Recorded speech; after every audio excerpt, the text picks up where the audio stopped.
A veces todavía escucho ese sonido, incluso ahora, 5 años después, como una puerta que se cierra demasiado suave, como si alguien te borrara con absoluta precisión. Eso fue lo último que escuché cuando me fui, sin gritos, sin lágrimas, solo ese clic casi imperceptible cuando la puerta se cerró detrás de mí. No fue un portazo, no estaba con llave, simplemente cerrada, como si yo nunca hubiera existido. Ni siquiera tomé el coche.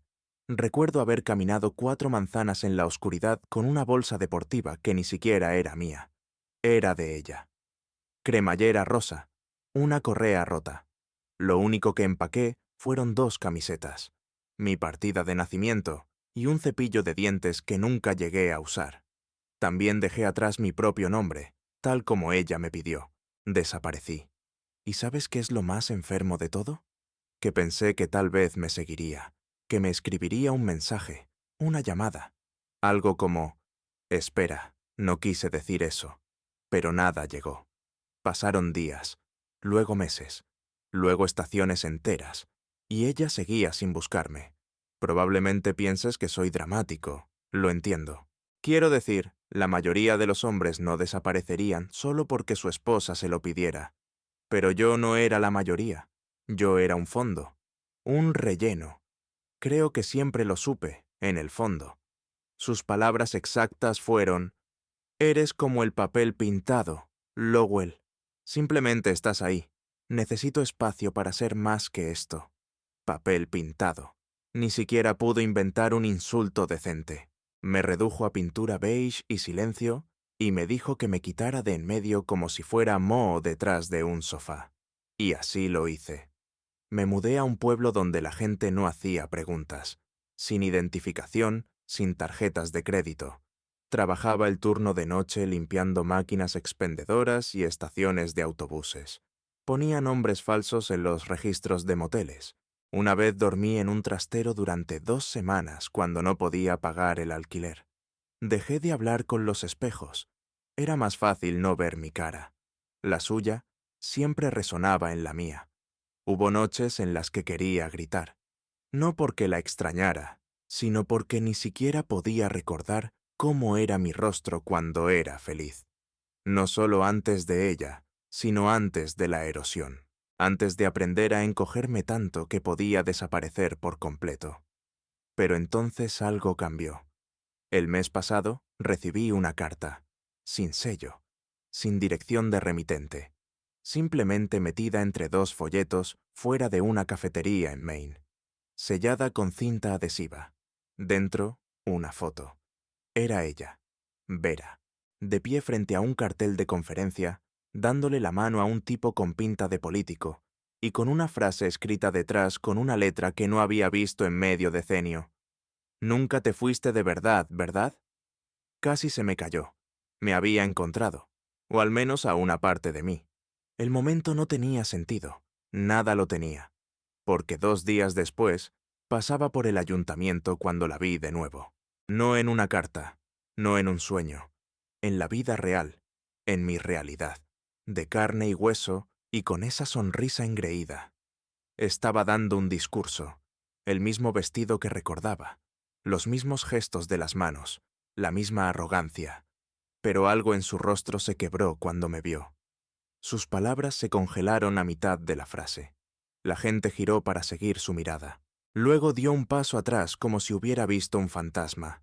Los ojos se le pusieron en blanco. Las rodillas le fallaron. Se desplomó. Justo allí, bajo las luces fluorescentes, en un escenario hecho para héroes. Yo estaba al fondo de la sala. No me moví. No parpadeé, porque lo sabía. La versión de mí que ella enterró no se quedó muerta, y yo estaba a punto de desenterrar cada mentira con la que ella pensó que se había salido con la suya. El silencio en ese auditorio no era normal.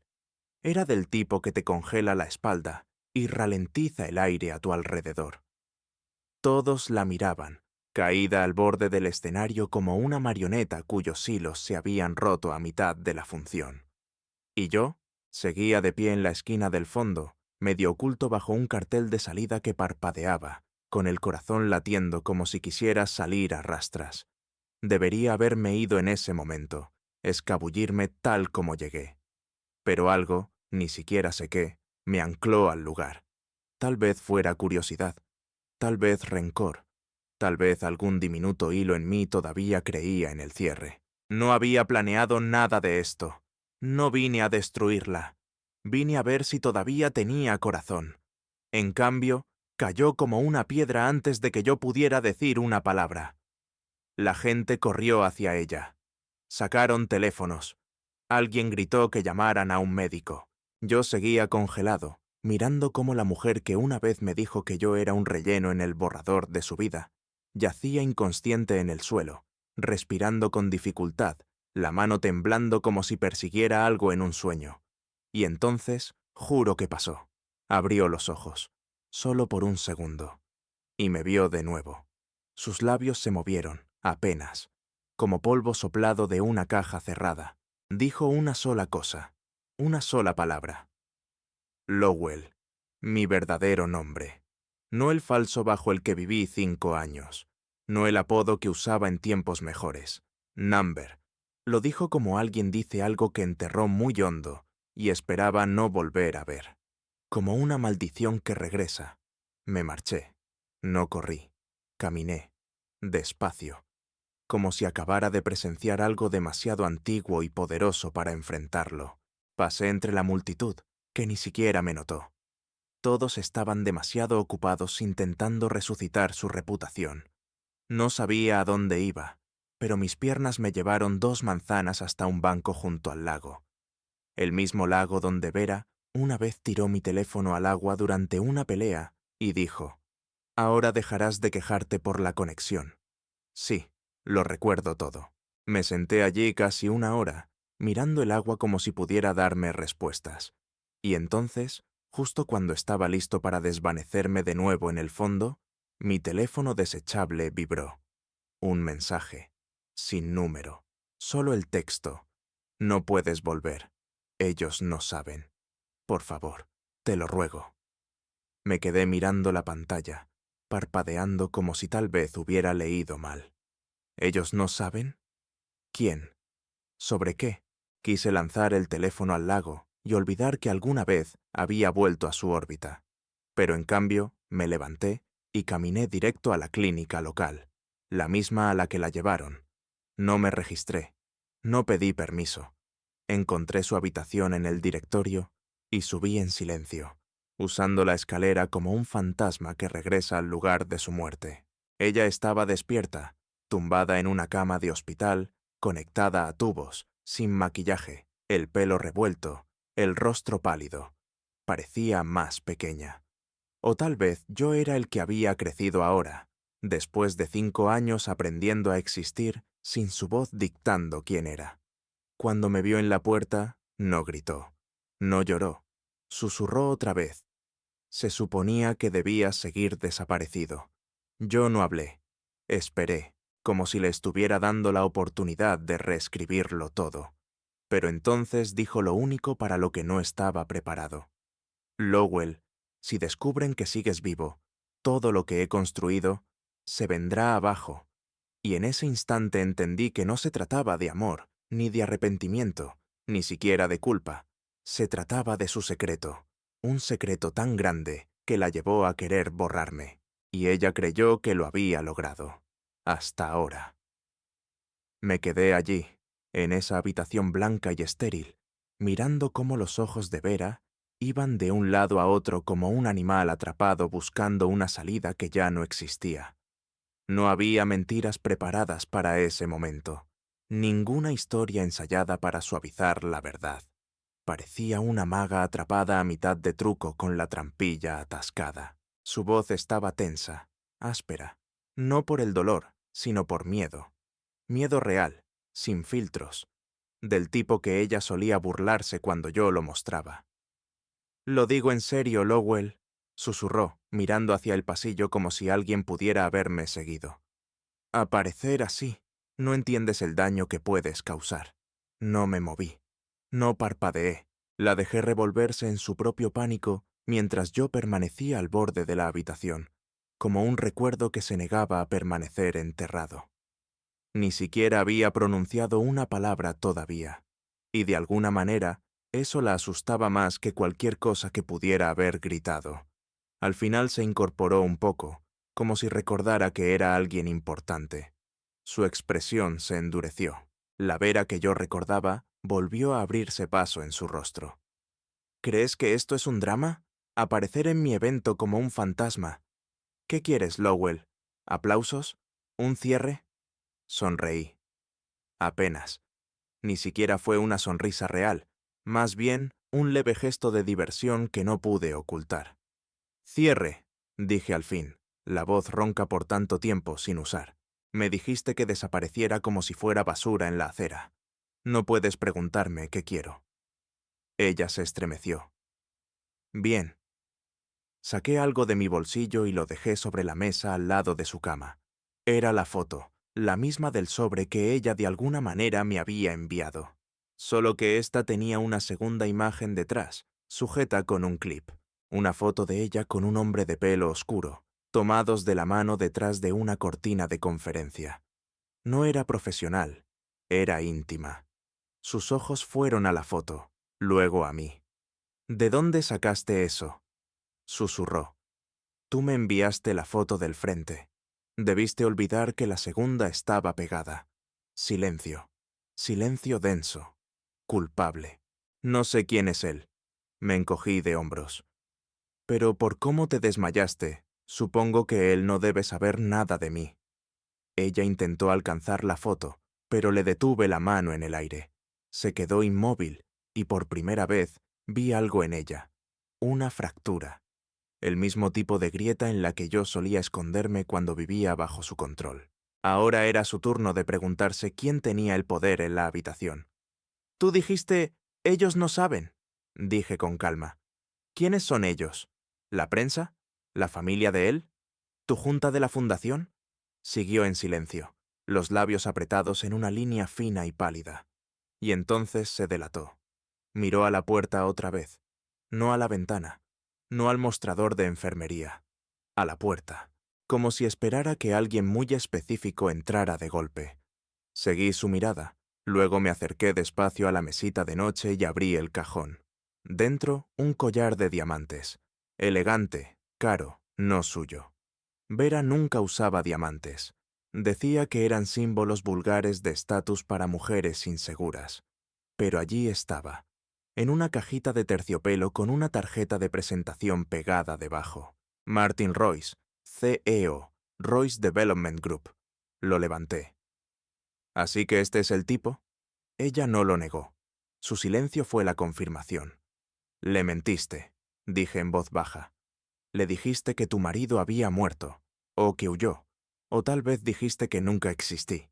Nada. Pero su respiración la delató, corta, superficial, como si las paredes se cerraran sobre ella. Y entonces pregunté lo que realmente había ido a preguntar. ¿Por qué me enviaste esa foto? Levantó la cabeza de golpe. ¿Qué? El sobre, la foto, tu letra. Después de 5 años sin nada, de repente me la envías. ¿Por qué? Y ahí fue cuando se quebró. Los hombros se le hundieron. Se llevó la mano a la sien como si le explotara una migraña. Yo no la envié, susurró. Lowell, fue otra persona. El estómago se me cayó. Pensé que eras tú tratando de chantajearme. Por eso me desmayé. No sabía que seguías vivo hasta que te vi. Di un paso atrás. Las piezas empezaban a encajar en mi cabeza como un rompecabezas que había estado boca abajo. Si ella no envió la foto, entonces alguien más sabía. Alguien que quería arrastrarnos a los dos a la luz. Y quien fuera, ya iba un paso adelante. Esa noche salí del hospital con más preguntas que cuando había llegado. Las calles parecían más frías, como si las sombras se inclinaran para escuchar lo que pensaba. Seguí caminando, medio esperando que alguien me siguiera, incluso que me metieran en una furgoneta y me borraran de verdad esta vez. Había pasado 5 años creyendo que el silencio de Vera era un castigo, pero resulta que podía ser protección, o peor, estrategia. No volví al motel. Ese lugar ya no era seguro. En cambio, entré a un restaurante abierto toda la noche junto a la autopista, de esos con luces que zumban y camareras que lo han visto todo pero siguen sonriendo como si no. Me senté en un rincón, pedí café negro que no bebí y saqué de nuevo la tarjeta del bolsillo. Martin Royce. Nunca había oído hablar de él, pero la reacción de Vera, ese pánico rígido, del tipo que antes reservaba para las visitas sorpresa de sus padres, me dijo todo lo que necesitaba saber. Ella vivía una mentira con ese hombre. ¿Y si alguien me había enviado esa foto sin que ella lo supiera? Entonces alguien más conocía la mentira también. Le di la vuelta a la tarjeta. Sin notas, sin garabatos, solo su información de contacto y un pequeño logotipo grabado en la esquina. Una cabeza de león dorada con las palabras Royce Legacy Foundation debajo. Y entonces lo entendí. La fundación. El evento con la prensa. La razón por la que ella estaba en este pueblo. Vera no solo se había reinventado, se había tejido a sí misma en el corazón del imperio de un hombre. Y ahora, de repente, yo estaba vivo otra vez, respirando, moviéndome, prueba de carne y hueso de que su cuento de hadas tenía un sótano oscuro. Saqué mi otro teléfono, un desechable nuevo, limpio, y escribí su nombre en un buscador. La pantalla se llenó de titulares. Royce Development dona 2 millones a la iniciativa de viviendas para veteranos. Martin Royce comprometido con la ganadora del premio humanitario Vera Lee. La pareja poderosa del noreste, Royce y Lee, suben al escenario. Me quedé mirando ese último. Lee. Ella había tirado mi apellido como una servilleta usada y había tomado una nueva identidad. Limpia, caritativa, intocable. Excepto que ahora alguien la había tocado. Seguí bajando y encontré algo que me retorció el estómago. Un comunicado de prensa de hace 2 meses, elogiando a Vera por superar una tragedia personal tras la pérdida de su antiguo esposo. Pérdida, como en muerte. Ella le había dicho al mundo que yo estaba muerto, sin registro, sin funeral. Obviamente no había muerto, pero debía haber inventado una historia. Tal vez me ahogué, o desaparecí en el extranjero, o la abandoné. Lo que fuera que contó, funcionó. Consiguió simpatía, estatus, todo construido sobre la mentira de mi ausencia. Y alguien lo sabía. Me quedé horas en ese restaurante, intentando armar el rompecabezas. ¿Quién habría enviado esa foto? ¿Y por qué ahora? ¿Por qué a mí?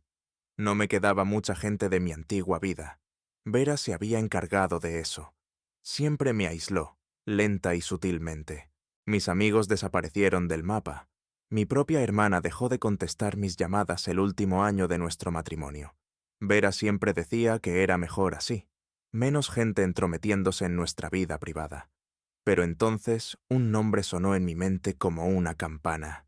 Marla, la ex mejor amiga de Vera, la que misteriosamente dejó de venir justo antes de que Vera me dijera que desapareciera. La que una vez, borracha, me dijo: «Eres demasiado bueno para ella, Lowell. Un día te empujará por un acantilado y te culpará de la caída». Eso fue lo último que Marla me dijo. Hasta ahora, tal vez. ¿Y si ella era la que envió la foto? ¿Y si había estado observando, esperando, reuniendo pruebas, y decidió que era hora de que la casa de naipes de Vera se derrumbara? Pagué el café que no había tocado, dejé un billete de 20 bajo la taza y me dirigí al único lugar al que había jurado no volver, mi antiguo vecindario. Aún recordaba el código de la puerta. Lo había instalado yo mismo cuando todavía creía que podía arreglar un matrimonio roto con esfuerzo y paciencia.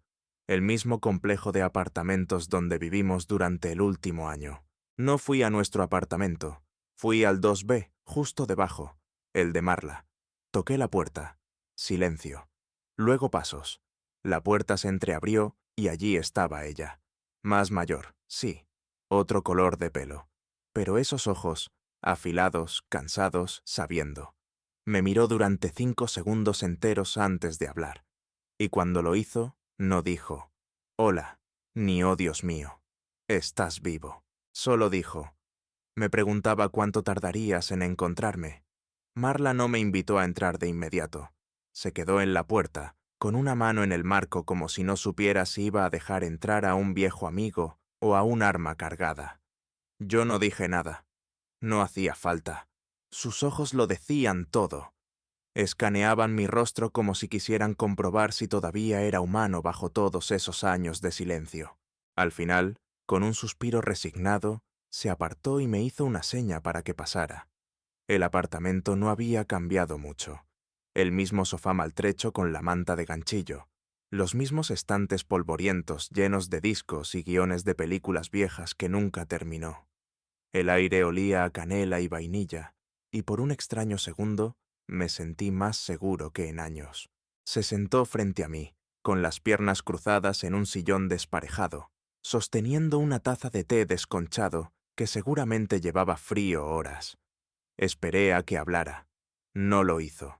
Así que hablé yo. «Fuiste tú, ¿verdad?», pregunté. El sobre, la foto. La boca de Marla se curvó en algo entre una sonrisa y una mueca. «Por supuesto que fui yo. ¿De verdad crees que Vera se delataría sola?». Dejé que las palabras se asentaran. El nudo en mi pecho no se aflojó. Al contrario, se apretó más. «¿Por qué ahora?», pregunté.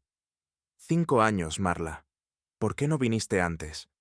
Ella exhaló por la nariz. «Porque hace 5 años tú ya estabas muerto. No literalmente, pero en todo lo que importaba. Estabas roto, Lowell. Yo lo vi. Lo sentí. Si te hubiera arrastrado a este lío entonces, te habría destruido. No estabas listo. Eso dolió. Sobre todo porque era verdad». Tragué saliva. «¿Y ahora?». «Ahora», dijo, inclinándose hacia adelante. «Ahora necesitas ver en qué se ha convertido. Lo que está haciendo. ¿Crees que esto es un triángulo amoroso? No lo es. Vera está construyendo algo oscuro, Lowell. No solo mintió sobre ti, te borró por una razón». Fruncí el ceño. «¿Qué razón?». Marla no respondió con palabras. Se levantó y cruzó hasta un pequeño armario cerca de la ventana. Sacó una carpeta manila tan gruesa que los bordes del papel estaban doblados. La lanzó sobre la mesa entre nosotros. Mi nombre estaba escrito al frente con rotulador rojo. Me quedé mirando la carpeta. «Ábrela», dijo Marla en voz baja. La abrí. Dentro había documentos, docenas de ellos. Actas impresas de reuniones del Consejo de la Fundación, transferencias bancarias, correos entre Vera y un hombre cuyo nombre estaba tachado en todos los encabezados menos en uno: Martin Royce. Había contratos, recibos de empresas fantasma, donaciones desviadas a través de organizaciones ficticias. Todo legal en la superficie, pero debajo, manipulación, engaño, robo. «Está lavando dinero», susurré. «Está reescribiendo la historia», me corrigió Marla. «Y tú eres la pieza que falta, la primera mentira que tuvo que contar para que el resto sonara creíble». Me temblaban los dedos mientras pasaba las páginas. Y entonces encontré la foto. No la del sobre. Una nueva. Una que nunca había visto. Era yo, tomada a través de la ventana de un restaurante. El invierno pasado, con mi camisa de franela roja, leyendo un libro. La miré, atónito. «¿Has estado siguiéndome?». «No, ellos lo han hecho». Me quedé helado. «¿Los de Vera?», pregunté. Marla negó con la cabeza. «No, no los de ella. Alguien más. Alguien que lleva tiempo vigilándote. A ti y a ella». Intenté hablar, pero no pude. La garganta me ardía. El aire en el apartamento se había vuelto espeso, pesado de algo que no se decía en voz alta. Entonces Marla se inclinó, con los ojos duros como cuchillas. «Lowell, tú no solo desapareciste, te hicieron desaparecer. Ella tuvo ayuda, tuvo respaldo, y la gente con la que está metida, no les importas tú. Les importa la exposición, el riesgo. Y ahora que volviste, eres el mayor riesgo de todos». Me recosté, con el pulso a 1000. La carpeta pesaba en mi regazo como un arma cargada. todo mi cuerpo vibraba. Yo pensé que había tropezado con una mentira personal, una traición de pareja, la historia de un hombre intentando hacer las paces con un pasado que lo destrozó. Pero esto era otra cosa, muchísimo más grande, y ahora yo estaba en medio. Otra vez. No sé cuánto tiempo me quedé allí sentado, con esa carpeta arrugada en el regazo, como si fuera a explicarme quién se suponía que debía ser ahora. El viejo Lowell habría entrado en pánico, habría intentado devolver todo a la normalidad, rogado a Vera que deshiciera el daño, intentado perdonarla, salvarla. Ese hombre había sido entrenado para apagar incendios en la vida de otros, mientras su propia casa ardía en silencio. Pero el hombre en el apartamento de Marla, el que había sido borrado y dado por muerto, ese solo escuchaba, procesaba. ¿Quién más sabe que estoy vivo?, pregunté al fin. Marla estaba junto a la ventana, mirando por una rendija en la cortina polvorienta. No respondió enseguida, lo cual ya era una respuesta. Marla, repetí, más alto ahora. ¿Quién más lo sabe? Se giró con expresión tensa. Creo, alguien del círculo de Royce. No estoy segura de quién exactamente. Pero hace unas semanas noté cosas, pequeñas cosas. Cámaras apuntando al callejón detrás de tu antiguo trabajo. Preguntas sobre tu certificado de defunción. Tengo un amigo en el DMV, continuó. Me avisó de que alguien estaba hurgando en tus registros usando viejos alias. Están husmeando. Por eso te envié la foto. No sabía cuánto tiempo tenía. Me froté la cara. ¿Y no pensaste en advertirme? Lo hice. Esa fue la advertencia. Un globo de prueba. Si respondías, sabría que seguías localizable. Si no, me volvería a esconder. Pero tú entraste de lleno en el fuego, Lowell. Ella te vio. Y ahora todos los que importan también lo saben. Miré la carpeta en mi regazo. Esto es suficiente para hundirla, dije. No, respondió Marla. Esto es suficiente para hundirlos a los dos, si no tienes cuidado. Estaba a punto de preguntar qué quería decir cuando sus ojos se movieron hacia la cortina. Su cuerpo entero se tensó. Seguí su mirada. Afuera, aparcado al otro lado de la calle, había un sedán negro. Ventanas polarizadas, limpio. Motor apagado, pero no había estado allí antes. Y aún a esa distancia, podía sentirlo mirándonos. Ese coche ha estado dando vueltas todo el día, dijo ella. No se aparcó hasta que llegaste. Se me cayó el estómago. Me levanté, con cuidado, y me asomé al borde de la ventana. No era solo un coche. Había alguien en el asiento del conductor. Quieto, esperando. Tienes que irte, dijo Marla con firmeza.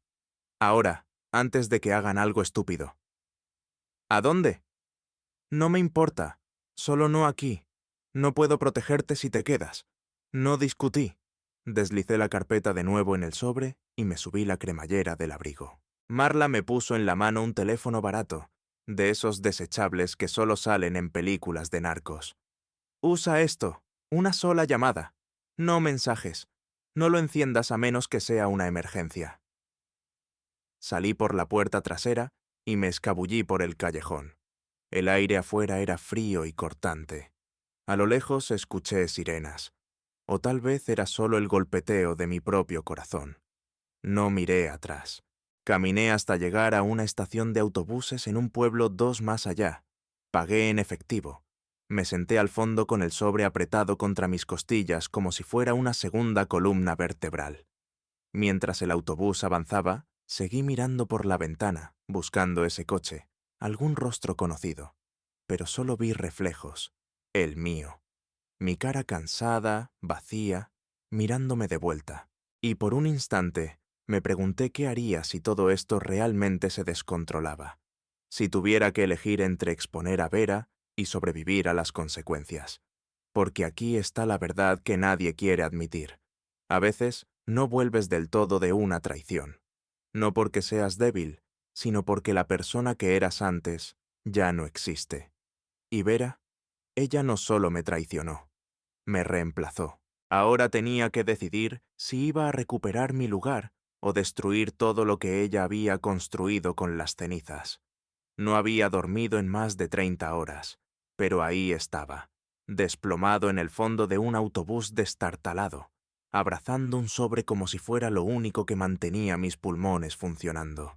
La carpeta con los documentos seguía contra mi costado, los bordes húmedos por la llovizna en mi abrigo.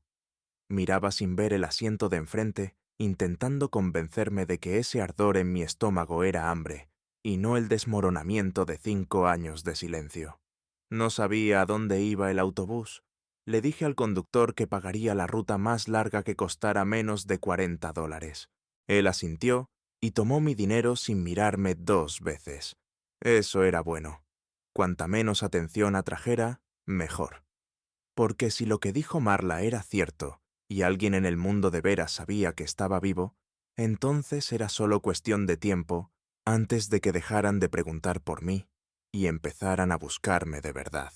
El autobús gruñó al pasar por un puente mientras las luces de la ciudad quedaban atrás, y por fin abrí el sobre de nuevo. El papel manila crujió como huesos viejos, y entre 2 páginas había algo que no había visto antes: una memoria USB, pequeña, plateada, sin etiqueta, solo encajada en medio del caos como si siempre hubiera estado allí. La miré largo rato, con el pulso subiéndome por la garganta. Marla no la había mencionado. Tal vez no sabía que estaba allí. O tal vez sí, y estaba esperando que yo la encontrara por mi cuenta. No tenía portátil. El teléfono desechable que ella me dio era antiguo e inútil. Así que esperé. Pasé las siguientes 4 horas rebotando entre pueblos rurales y aparcamientos vacíos, apretando esa memoria USB en mi bolsillo como si fuera un rosario. Cuando por fin llegamos a un pueblo medio dormido junto a la autopista, de esos con una gasolinera, un restaurante y un motel con la mitad de las luces fundidas, me bajé. Pagué una habitación en efectivo. El recepcionista ni levantó la vista de su tableta. Dejé mi bolsa, me quité el abrigo empapado y me miré al espejo del baño del motel por primera vez en días. No reconocí al hombre que me devolvió la mirada. Mejillas hundidas, barba demasiado larga, ojos con un brillo de animal cazado.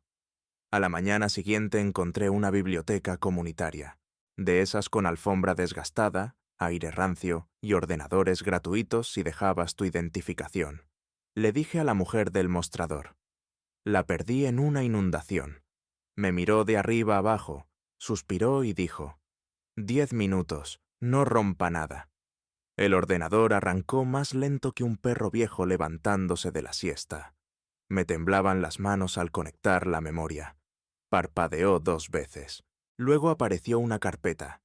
Tenía contraseña, por supuesto, pero la carpeta tenía un nombre: Greenhouse. Se me revolvió el estómago. No oía esa palabra desde hacía años, desde que Vera y yo vivíamos en nuestro último apartamento. Solíamos poner apodos a las cosas: listas de la compra, archivos ocultos, bromas internas. Greenhouse era su término para los secretos. Decía: todas las cosas sucias crecen en la oscuridad, igual que un invernadero, pero desde fuera parecen hermosas. Escribí la palabra Sunlight. Se abrió. Dentro había 6 archivos de vídeo. Hice clic en el primero. La pantalla se llenó de imágenes temblorosas. Vera, sentada en una sala de conferencias elegante, con un traje carísimo, de esos que solía burlarse. Frente a ella había un hombre que no reconocí. Mayor, traje impecable, ojos como hielo. El vídeo no tenía sonido, pero yo sabía leer labios. Él deslizó una carpeta hacia ella. Vera la abrió. Leyó. Se detuvo. Lo miró. Dijo una palabra. ¿En serio? Él asintió. Ella parpadeó, tragó saliva y preguntó algo más. Él respondió. Y lentamente su expresión cambió. Se acabó la confusión. Se acabaron las dudas. Solo calma.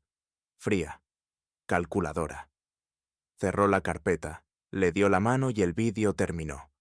Abrí el segundo. Esta vez estaba hablando por teléfono, otra vez sin sonido, pero estaba en nuestro viejo apartamento, la misma encimera, la misma taza desconchada. Caminaba de un lado a otro, sonriendo, diciendo palabras que no pude descifrar del todo, excepto dos: certificado falso. No necesitaba más. Quedaba claro lo que eran esos vídeos. Vera no solo me había borrado, había montado todo un teatro para sostener la mentira. Documentos, testigos, tal vez incluso papeles legales. No le dijo al mundo que me fui, les dijo que estaba muerto. Y lo hizo con ayuda. 3 vídeos más. Uno mostraba a Vera firmando algo con otro nombre. Otro, riendo con Martin Royce en un bar elegante. ¿Y el último? Ese me congeló la sangre. Era yo. Una foto con zoom de mí caminando por el muelle en Maine, con una bolsa de la compra. La fecha era de hace 3 meses. Debajo de la imagen, una etiqueta: verificar ubicación antes de ejecutar el paso final. Arranqué la memoria del ordenador tan rápido que la máquina pitó en protesta. La bibliotecaria levantó la vista. Forcé una sonrisa y salí casi corriendo. Me quedé en los escalones de la biblioteca, con el corazón golpeándome las costillas como un martillo. Alguien sabía que yo estaba vivo hace 3 meses. Me habían seguido. Me habían etiquetado. Habían preparado un paso final y no tenía idea de qué significaba eso, pero estaba seguro de que no iba a quedarme quieto para averiguarlo. No volví al motel. No volví a ningún lugar conocido. Me subí al primer tren hacia el oeste, sin siquiera mirar a dónde llegaba. Me quedé allí todo el viaje, con el corazón todavía martillando, la memoria USB enterrada en mi chaqueta como si pudiera explotar. No dormí. No comí. Solo miraba a cada persona que subía, preguntándome si alguno venía por mí. Cuando llegamos a una ciudad más grande, Springfield, creo, ya había tomado una decisión. No iba a huir más. Usé el teléfono desechable de Marla e hice una sola llamada. Contestó al segundo tono.